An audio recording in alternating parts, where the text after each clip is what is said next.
Hello, my name is Rex Childhouse, and I'm thinking at the moment. I have a minor distraction because things on the internet seem to lose their date references pretty quick.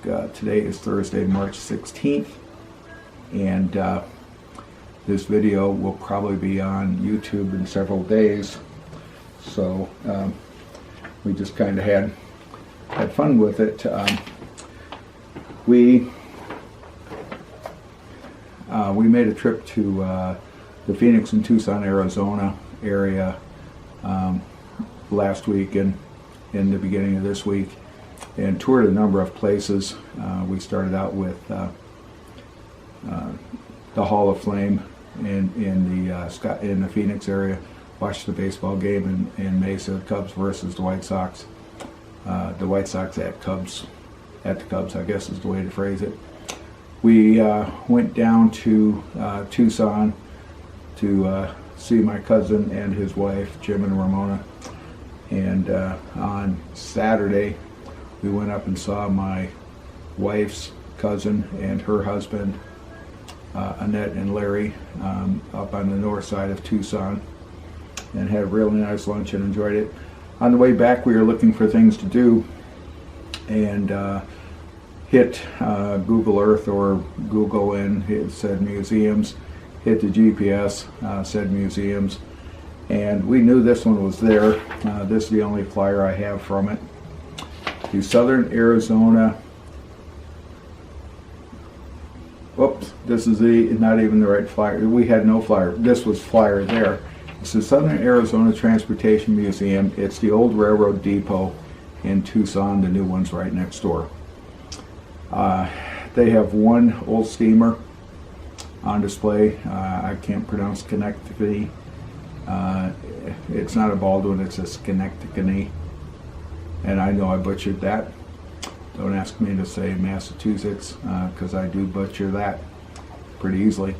It's a nice museum. It's a small museum. It's got a fair amount of model railroading stuff in it. It's got a fair amount of authentic, full-size railroad stuff in it.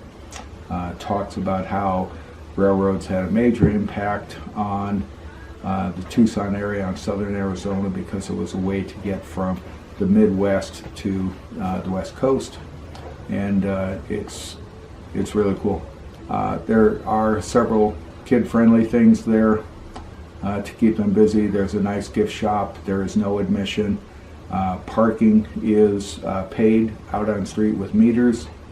If you're going to go, I would plan on feeding a meter for an hour. If there's an option for an hour and a half and not 2 hours, probably pay it for 2 hours just in case, especially if you like trains. And if you're not a big train fan, pay it for an hour, and you'll probably be out of there in an hour. It also has where, because of the fights that went on, the gunfights, whatever else, it's also where Wyatt Earp shot Stillwell, killed Stillwell. So if you want to look into Southern Arizona history, get the book on the Vengeance Ride by the Earps. It's kind of interesting. So that just happens to be one of the things that falls into place there, because it's one of the events associated with Wyatt Earp being in Tombstone, and it was his brother that was the marshal, not him. He was the deputy marshal. His brother was the marshal, and he had two brothers. So at one time the three Earps were there in Tombstone and throughout the area. So that one just happens to feed into it. I thought the museum was nice. The docents, the people that were around there were very informative. You can climb over the steamer they've got and take a look at it, and a real kid-friendly. We had 3 or 4 children that were there at the same time we were there, and the docents were really taking very good care of them. So let me show you some of the photos I got from it. As I said, if you're planning a tour there, probably an hour. Free admission, so you can walk in and out and bring your camera. Nice place to visit. This is one of the signs out on the street as you enter the museum. As it says, admission is free. the gift shop and most of the indoor displays, or all of the indoor displays, are in one building, and the locomotives in the next building. A really nice place to visit. Railroads do change people's lives. Railroads have done a lot for society. There's a lot of miscellaneous stuff through this museum, and it's not shown real well, but these have codes and numbers on them, and when you put a rail down, when you put a tie down, they're tie nails. When you put a tie down, you may stamp these things into the tie so you know when the tie was placed. You may stamp it in so you know what its location is. There's key to them. When I was growing up, one of my neighbors was a Railway Express employee, and he used to bring these home and give them to us and explain to us what they meant, which was kind of fun.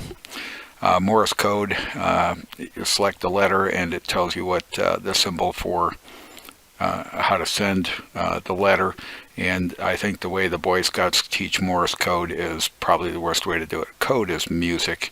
If you don't learn it as da-da-dit, da-da-da, did-did-it type things, you're learning it the wrong way. Times changed. Times always change.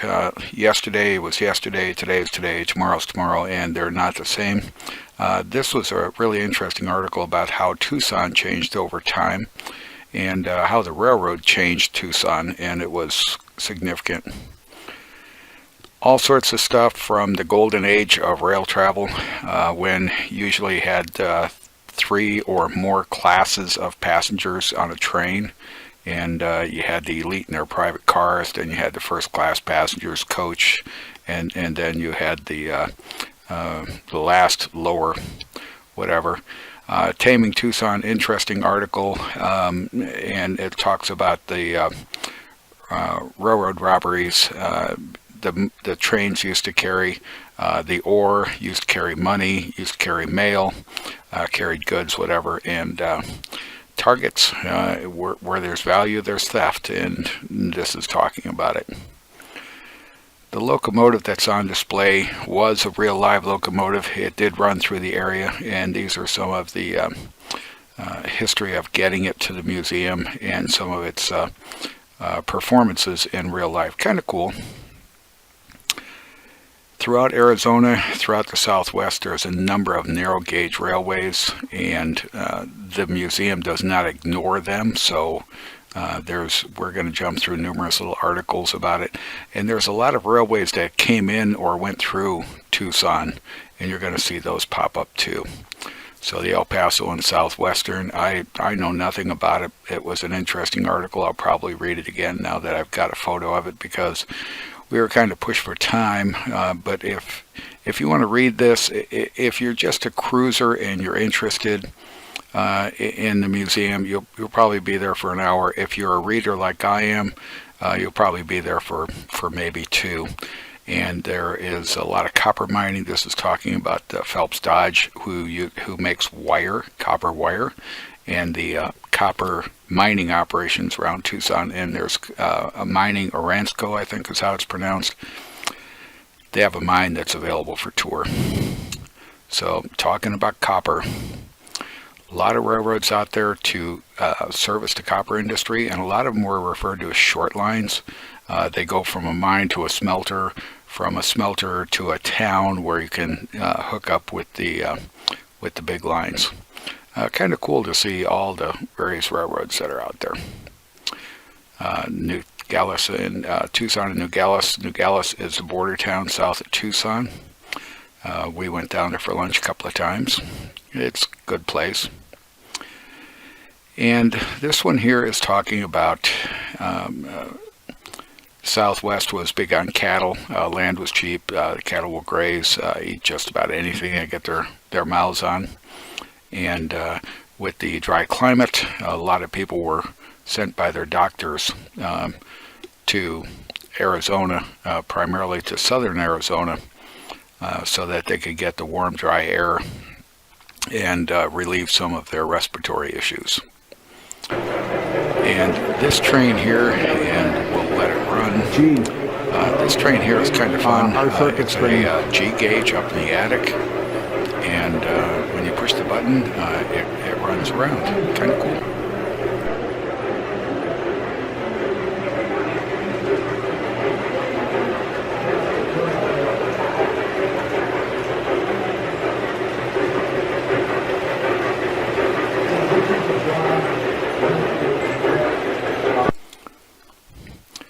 So here are 3 criminals that came to Arizona to quote-unquote get away from the bad weather or get away from law enforcement. Arizona became a state in 1912, and because of its sparse population and whatever else, these guys were probably running from active law enforcement. So Arizona, Tucson does have a history. Miscellaneous stuff from all over the place, a lot of it to do with railroads, some of it to do with obviously the police department, whatever else, but they came in and it was donated. End of the golden years. As train travel ended, as trucks came up, the golden age of railroads took the same shift that the airlines took at the end of its golden age. If you traveled before about 1970 on an airliner, you were treated like a king. If you traveled in an airliner after about 1970, you were 175 pounds of self-loading cargo. Railroads had the same issue. More railroad equipment, general railroad equipment, and lanterns. Red light district, if you've ever heard the phrase, actually came about because of the conductors visiting houses of the ladies, and they would leave their lanterns outside so the engineers knew where to find them. They're red lanterns. More stuff, more photos of things that were happening, depots that were in the area, whatever else. Kind of fun. It was an interesting place. So this is another G-scale locomotive that's sitting up on display, and Union Pacific, and a lot of fun. When did we switch from passenger service to primarily freight service with the railroads, and then Amtrak tried to pick up the passenger service? Well, they have picked up the passenger service. Things are always in transition. And here's an article on Amtrak when it kind of, I'm going to say, nationalized the railroads, nationalized passenger service, whatever. Now they're running through, and right next to this museum is the Amtrak depot for Tucson. Another article about how railroads and the area have changed. During World War II, trains, being very efficient, moved a lot of cargo. At the end of World War II, the trucks came back, the highways started opening up, started to be developed, and trains ran into trouble. A model, HO scale model of what the depot looked like probably 50, 60 years ago, if not more. And if you've ever run next to a train track on a road, you'll see red, yellow, green stoplight type stuff sitting up next to them.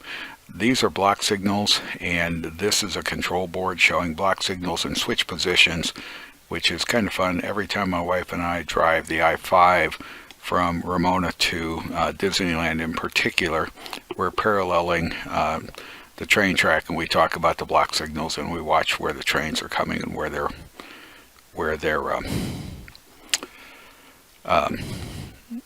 what their block signals are. So now we're over to outdoors, and underneath a roof is this 260 steam engine, 1673. Nice display. The docent we talked to, I think his name was Taylor, said they're trying to get it back into operational condition. I think they've got a lot of work. He was talking about the modifications that have been done to it already. It's a full steamer. It's a beautiful engine. I happen to like steam engines. They are complex. And this guy here has seen his better days, but it is open. You get to climb around it. You get to to look at it. And if you look in front of this gentleman at his feet, around this engine is a G-scale layout. And it's kind of fun. The train is running and attracts attention. It's kind of cool. I thought it was neat. I have a G-scale that we put out. This explains how steam locomotive works, and there's usually 2 or more people involved in operating a steam engine. You have an engineer and a fireman, and the fireman actually has the heaviest workload to do because he has to maintain the water level of the boiler, he has to maintain the fire level, whether he's doing it with coal, which means he has to shovel it, whether he's doing it wood, which he has to stoke it, or if he's doing it with oil, which he has to control the burner. Several ways to do it. If you look at a steam engine, if it has a straight stack, it's either oil or coal. If it has one of those funnel type stacks, then it's going to be wood, and that funnel is designed to operate on a venturi where the pressure is released as it comes up, cools the ashes from the wood, so when they go out the smokestack, they don't create a fire. So this is the throttle, and there's 2 levers that make a steam engine go: the throttle and what's called the Johnson bar, which controls the D valve. The throttle controls the amount of steam going into the Johnson valve and the drive pistons, and the Johnson bar controls the how much gets into the piston for how long. It's an interesting system. Someday I might make a video on how it works. Lots and lots of knobs and valves in a steam engine. It's one of the reasons why they fell out of favor as soon as the diesel electrics came in. Diesel electrics are so much easier to run. Basically, it's a motor hooked up to a generator, and you tell it how much electricity you want, and the rest is pretty much automatic. I've run a diesel, and it's fun. Lots of stuff here. The Johnson bar is on the right-hand side. You can just barely see it where the red panel, the red vertical, and the green panel on the right meet. There's a dark handle there. It's really kind of hard to see, but that's the Johnson bar, and that's what controls how much power is developed by the steam. This is the tender, and with steam locomotives, the tender and the locomotive are connected not by a coupler but by a drawbar. They do not get uncoupled because you have to keep the water connections between the two if it's an oil burner, and I think this one's an oil burner. If it's an oil burner, you have to keep those lines connected, so they generally do not uncouple these. This is a mate for life type situation unless there's an accident or an incident that would disable one or the other and you want to recover it. Drive wheels on top of the drive piston at the forward end of the locomotive. That's where the D valve sits, and that's what the Johnson bar controls. Here's that little train that's running around, one of them that's running around the big train, kind of fun. And taking a look at another front end look at 1647, which was at one time an operating steam engine. Now, just because of things that happened, Wyatt Earp shot Frank Stillwell at the depot. And here's the article on it, and you can read it and have fun with it. If you want to know what was happening then, I recommend you get The Vengeance Ride by the Wyatt Earp, by the Earp family. There were 3 brothers, Wyatt, Virgil, and Morgan, I think, and Virgil, I think, was the sheriff. Wyatt and Morgan were the deputies. But it was a tough time, and you kind of had fun figuring out who the good guys were and who the bad guys were at times. But this is a sign up that hey, this is another place for history, and this is what they put up to memorialize that particular event. The favored weapons of the cowboys in the 1800s was actually the shotgun or the rifle, pistols, handguns, revolvers, until we had the self-contained cartridge, were a little cantankerous. So when you see guys walking around with rifles and shotguns, that's usually the best way to go. Okay, as I said, if you're just interested in looking at the museum, this is about an hour tour. If you're a reader like I am, this is probably a 2-hour tour. A really, really good museum in my opinion, and it's free. You do have to pay for parking, but it is free, and it's a fun place to go. Hope you enjoyed the tour.